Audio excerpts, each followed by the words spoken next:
Hello, আসসালামু আলাইকুম রহমতুল্লাহি ওবারাকাতু। আমি শেহবাজ শরীফ বলতেছিলাম পাকিস্তান এমবিসি থেকে।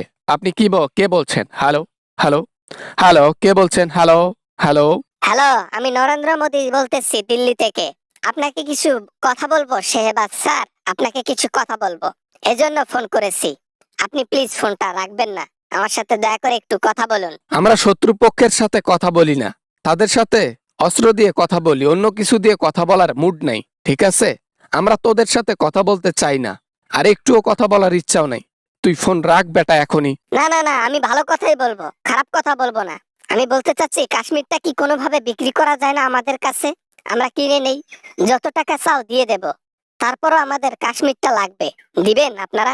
এই কথা মুখ দিয়ে ভুল করে একবার যা বের হইছে, আর একবার যেন বের না হয়, কথাটা বলে দিলাম। না হলে একেবারে শেষ করে দেব কথাটা। মন দিয়ে ভালো করে শোনো, কাশ্মীর তোমাদের কখনোই দেব না, কখনোই না। আরে আমাদের সাথে লাগতে আসলে তোমরা পাবা বলো তো শেহবাজ শরীফ, তোমরা পাবা? আমাদের দেশ বড়, আমাদের জনগণ বেশি, আমাদের সৈন্য বেশি, সবকিছুর দিক থেকে আমাদের বেশি, পিছনে ইউএসএ আছে, আর কি লাগে? মানুষের সেট দিয়ে চলা বন্ধ করো, ঠিক আছে নরেন্দ্র? আরে মানুষের ভুল না দেখাইয়া নিজের কি আছে এইটা বলো। আর কথা সেটা না, আমাদের পেছনে কেউ লাগে না।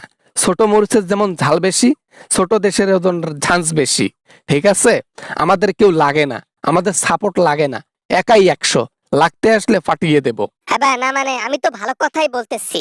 আমরা লাগালাগি না করি, লাগালাগি না করে কিভাবে কথার মধ্যে, সমঝোতার মধ্যে কিভাবে বৈঠকে বসে সমাধান করা যায়, সেই চেষ্টাই করতে হবে। আমরা ভয় পাই না, এটা আবার মনে করিয়েন না। সেটা তো তোমার ভয়ে যে বলতেছে, তোমরা আমাদেরকে ভয় পাও নাকি ভয় পাও না? হ্যাঁ, সমঝোতা, হ্যাঁ, সমাধান। ভয় পাইলে মানুষের মুখ থেকে এই কথাগুলো বের হয়। আশা করি বুঝতে পেরেছেন আপনি। তোমাদের পেছনে চায়না আছে, এজন্য ভুল দেখাও। হ্যাঁ, তোমাদেরকে তারা সহযোগিতা করবে, এজন্য তোমরা আমাদের কাছে এইভাবে লড়বা। হ্যাঁ, ভয় দেখো আমাদেরকে, আমরা ভয় পাই না, আমরাও কম কিছু না। তোমরা যা করেছো আজ পর্যন্ত, মুসলমানদের উপর যে জুলুমগুলো করেছো, তোমাদের দেশের মুসলমানদের একবার জুলুমের উপর রাখছো, তাদেরকে যেভাবে জব্দ করে রাখছো, তারা শান্তিতে ঘুমাতে পর্যন্ত পারে না। সবকিছুর হিসাব একদিন মিলিয়ে দেব ইনশাআল্লাহ। আমি একটা জিনিস বুঝি না, তোমাদের এত সাহস কোথা থেকে আসে? আমি একটা জিনিস বুঝি না, তোমাদের কি মনের মধ্যে ভয় নাই? তোমরা কি আমাদেরকে ভয় পাও না?